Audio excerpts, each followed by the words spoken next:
तो बहुत प्यार करेला दिलवा से बहुत प्यार करेला दिलवा से दीदिया अगर छोड़ दी दीदिया अगर छोड़ दी तो रख ले हम दीदिया अगर छोड़ दी तो रख ले अब हम लेकिन हम कैसी बहन मेरी जिंदगी बिगाड़ दोगे तुम तो। सेकेंड हैंड हम ना रखो बहुत प्यार बहुत प्यार करेला फलनवा से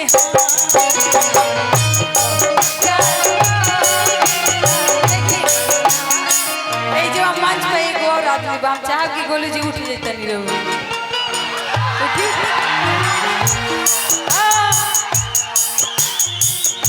ओकरा बाद देखिए निशा दीदी के रिप्लाई रहता कांची मोरैया रसदार लौका कांची मोरैया रसदार लौका लेकिन भैया बहुत प्यार हम देखिए कौन निशा दीदी बहुत प्यार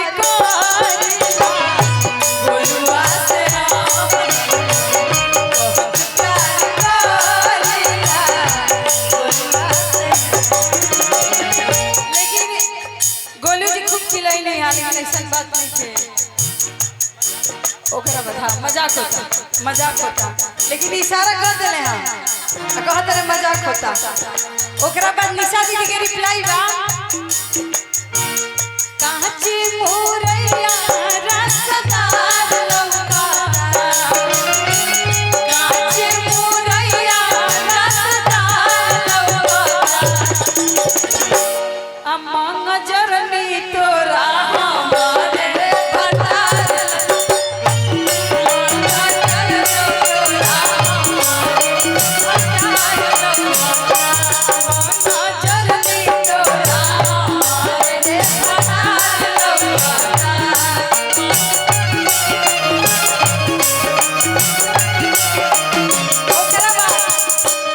कहिया के चलल तू हवाए गोलू भेड़वा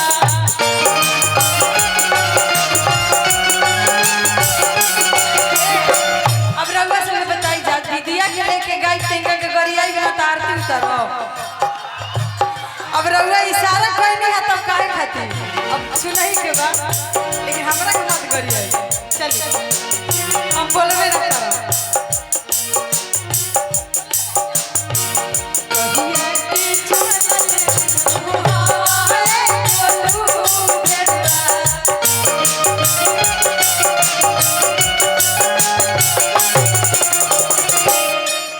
तहरा घरवा में चोरवा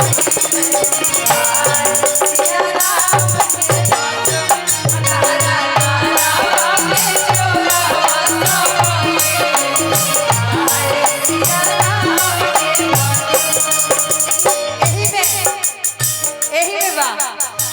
ना हंसा रूप कि चूर आई राजनिया कि टीका वाला गवाला से अपन इतना कहई बाए गोल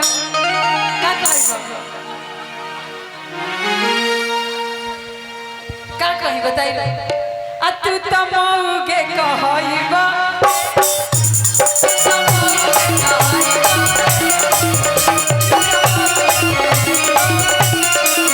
पहली बार इतना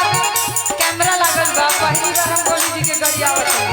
लेकिन इजाजत बा तब लेकिन ना हम निशा दीदी के सामने गरिया के खुश बनी नु गरिया के खुश बनी नु और सबके आनंद आवत नु ना ना अच्छा बा ना ना ये कोनो रोरा जानबूझ के नहीं कहती गीत हो पारंपरिक हो बस हम हे गीत के सम्मान करत नहीं न तो रोरो हमरा के जानते बनी तरह से डेरा थोड़े बाद में, लेकिन बाकी हम इतना बताते हैं कि गोलू जी के साथ बहुत प्रोग्राम देने बने, लेकिन बहुत सम्मान करते हैं और हम जो भी पारंपरिक गाते हैं, लेकिन हम चाहते हैं कि आप गाइए, लेकिन गाइएगा हमारा 3 आदमी बन जा घेर ले जा। हम खाली सुनो तनी के रउरा मन में मानसिकता का बा, कबो जीजा जी कहत तनी, कबो भेड़ुआ कहत तनी, कबो मौगा कहत तनी। चलिए मानसिकता के बात करत है त जीजे के नु भेड़ुआ मौगा कह जाई। आज जितना मन के मूर्छा पर छोड़ा ली, हमरा अच्छा लगता, मंच पर लोग के भी सुने में आनंद आवता। हम गीत संगीत ऐसे होके के चाहिए रउरा कह सकत तनी, हमरा अच्छा लगता ऐसे हाथवा में हम का ले लेबे। ऊ यही तरी हाथवा में और हम प्यार ले ले बनी।